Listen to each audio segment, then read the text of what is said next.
Juste avant de laisser la place pour la célébration de la Sainte Seine, la toute première de 2021, que nous déclarons une année bénie par la grâce de Dieu malgré tout, je veux adresser des vœux à vous tous.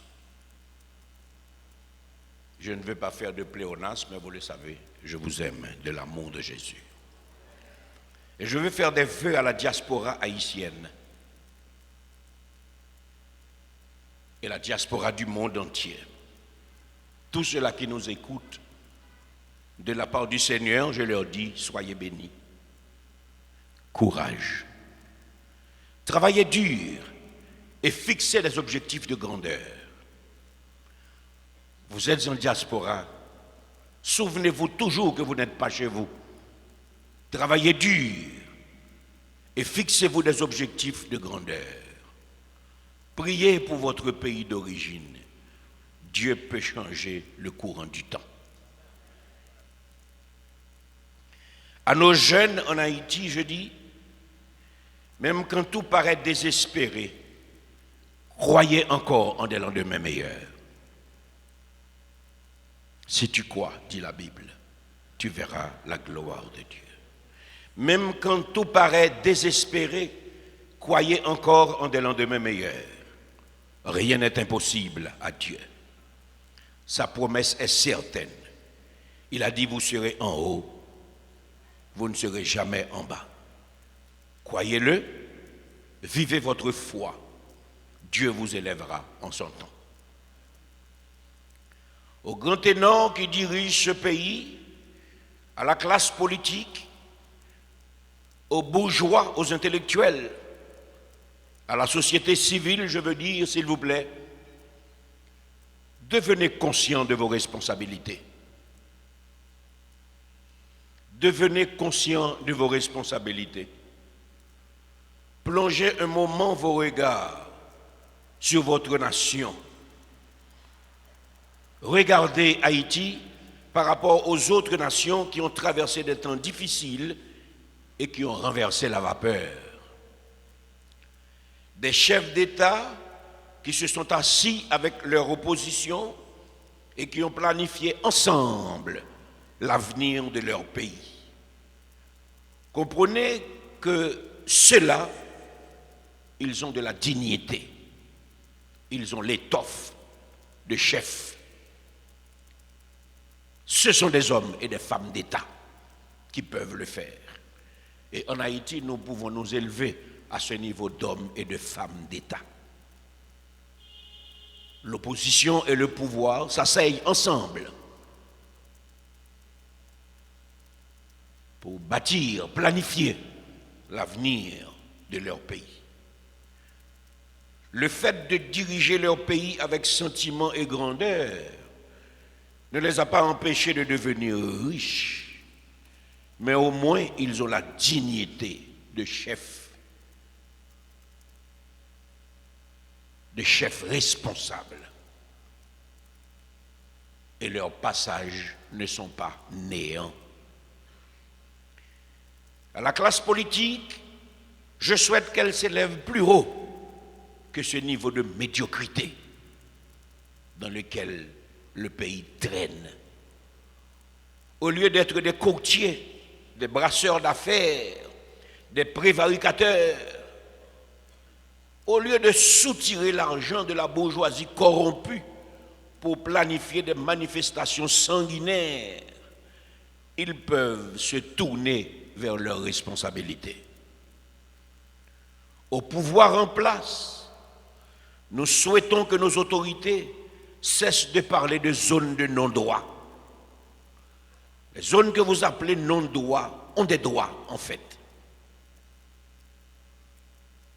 Souvent, ces zones revendiquent le droit d'avoir des dispensaires.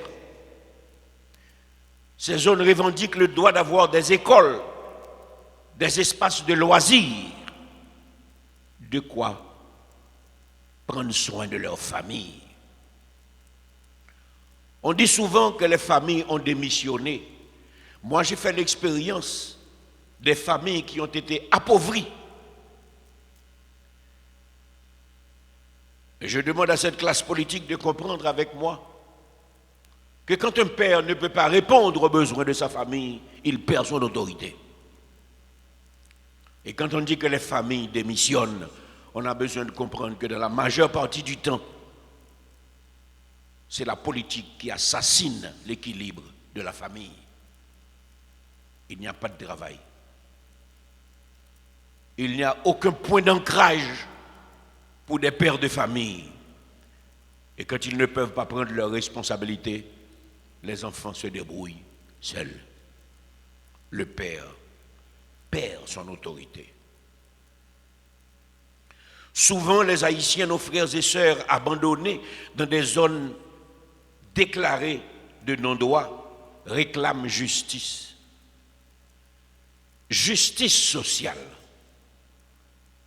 Leurs pères avaient lutté aussi pour ce coin de terre. Ils ont une partie de leur sang dans cette terre. Ils ne méritent pas le sort que la classe politique les a infligé.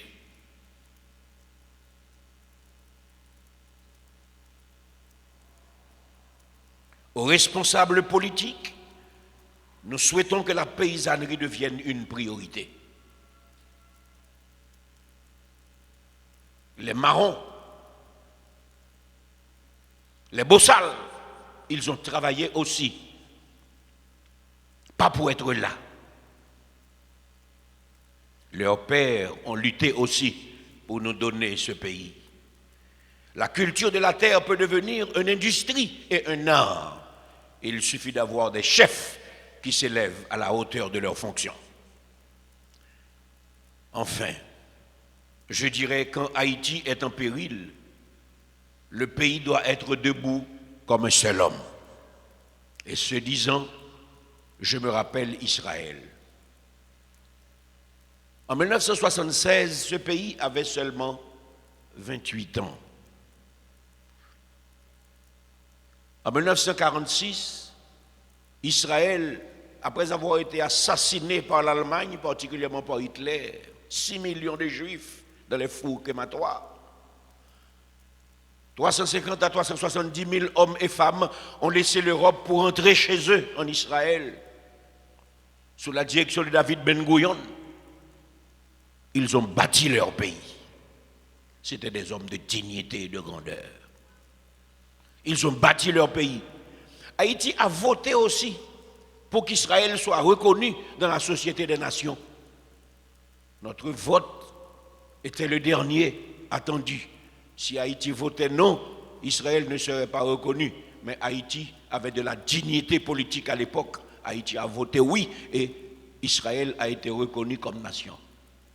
28 ans plus tard, il y a eu ce que tout le monde appelle raid sur NTB, parce qu'un avion Airbus France a été détourné et c'est en Ouganda que cet avion a été retenu par Idi Amin Dada et un lot de terroristes. Mes bien-aimés, le chef de l'État de l'époque en Israël était Yitzhak Rabin. Il avait un problème parce que s'il négocie avec les terroristes, ça va devenir une habitude.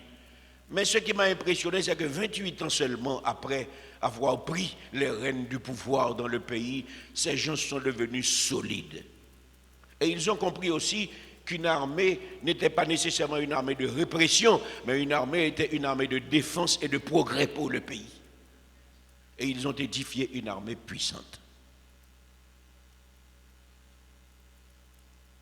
Lorsque le moment de décider s'il faut attaquer les terroristes pour délivrer les 200 Israéliens qui étaient retenus à NTB, Yitzhak Rabin a senti le poids de la responsabilité trop lourd sur ses épaules et il a fait appeler l'opposition. Je crois que celui qui était dans l'opposition à ce moment-là, c'était Benjamin Netanyahou. Yitzhak Rabin a fait appeler, je crois, Benjamin Netanyahou. Et quand Benjamin est arrivé, le chef de l'opposition, Yitzhak Rabin s'est mis debout et lui a dit, Israël a un problème. L'opposition de répondre, je sais. Isaac Rabin lui a dit, je dirige le pays aujourd'hui, mais demain le pays appartiendra à l'opposition. Je sens en tant que chef d'État que je n'ai pas le droit de prendre cette décision seul. Benjamin Netanyahou a répondu, quand Israël est en difficulté, il n'y a pas d'opposition.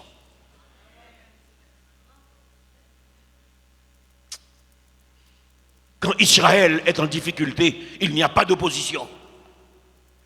Nous avons un seul peuple, un seul pays, une seule nation. Et bien aimé, la grandeur est possible sur la terre.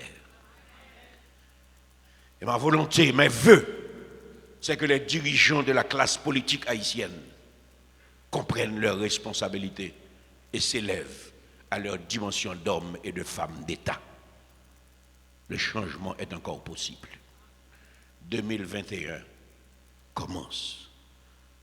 Et chacun se demande comment sera la fin. Moi, je vous dis que si chacun se revêt,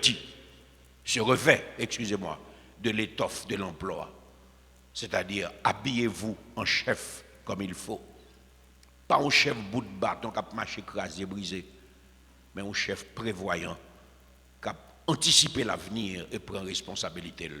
Nous avons fait soleil retourner dans le pays ça encore. Que Dieu bénisse Haïti.